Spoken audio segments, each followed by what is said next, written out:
दानवेन्द्रो महाबला तेन त्वां प्रपद्नामि रक्षे हिमाचल महाचल। आप सबको मेरा प्यार भरा नमस्कार। तो आपने ये मंत्र तो सुन लिया है, आपको मैं इसका अर्थ बताऊंगी कि ये क्या हो रहा है। आपने देखा होगा पंडित जी जब भी कलावा बांधते हैं तो ये मंत्र बोलते हैं। तो आप जानते हैं कि कलावा क्यों बांधते हैं, क्या महत्व है उसका, तो उसके पीछे क्या कारण है। तो मैं आपको बताती हूँ जो पंडित जी ने मंत्र बोला है उसका अर्थ। तो येन बद्धो बलि राजा दानवेंद्रो महाबल तेन त्वाम प्रतिबध्नामि रक्षे मांचल मांचल। अर्थात दानवीर महाबली राजा बलि जिससे बांधे गए थे उसी से तुम्हें बांधता हूँ। हे रक्षे मतलब रक्षा सूत्र, तुम चलायमान ना हो। कलावा बांधने का महत्व, आइए जानते हैं कि कलावा बांधने का क्या महत्व है। कलावा बांधने की परंपरा राजा बलि से जुड़ी है, जिन्हें भगवान वामन ने अपनी कलाई पर रक्षा सूत्र बांधा था, जिससे उन्हें अमरता प्राप्त हुई थी। कलावा बांधने के कई लाभ हैं।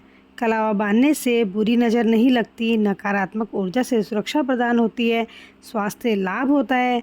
मानना है कि कुछ लोगों का कलाई में स्थित नसों पर नियंत्रण रहता है, जिससे ब्लड प्रेशर, शुगर, हृदय गति नियंत्रित रहती है।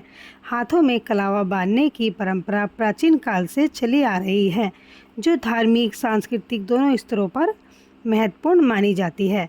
कलावा को रक्षा सूत्र या मूली भी कहते हैं। ये भगवान को समर्पित किया जाता है। कलावा बांधने का नियम जान लेते हैं। शुभ मुहूर्त देखकर ही कलावा बांधना चाहिए। कलावा 3, 5 या 7 बार लपेटना चाहिए। 21 दिन तक बांधना चाहिए, उसके बाद इसे उतार देना चाहिए। अगर ये पुराना हो गया हो तो उतारते वक्त भी इसका शुभ मुहूर्त देखना अत्यंत जरूरी माना जाता है। बांधते समय मंत्र और प्रार्थना करना शुभ माना जाता है।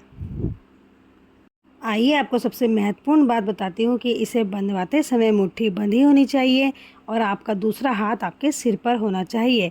शास्त्रों के अनुसार मूली बांधने से त्रिदेव ब्रह्मा, विष्णु, महेश और तीनों देवी लक्ष्मी, पार्वती और सरस्वती की कृपा बरसती है। विवाहित महिलाएं और पुरुष इसे बाएं हाथ में, पुरुष व अविवाहित युवतियाँ इसे दाएं हाथ में बांधते हैं। शास्त्रों के अनुसार मूली का अर्थ है सबसे ऊपर, क्योंकि मूली को कलाई में बांधते हैं, इसीलिए कलावा कहते हैं। वैदिक नाम में इसे उपमणिबंध भी कहते हैं। अगर आपको मेरी दी हुई जानकारी अच्छी लगती है तो आप मुझसे जुड़े रहें। मैं आपको और भी जानकारी दूंगी, क्योंकि शास्त्रों का ज्ञान होना बहुत ज़रूरी है।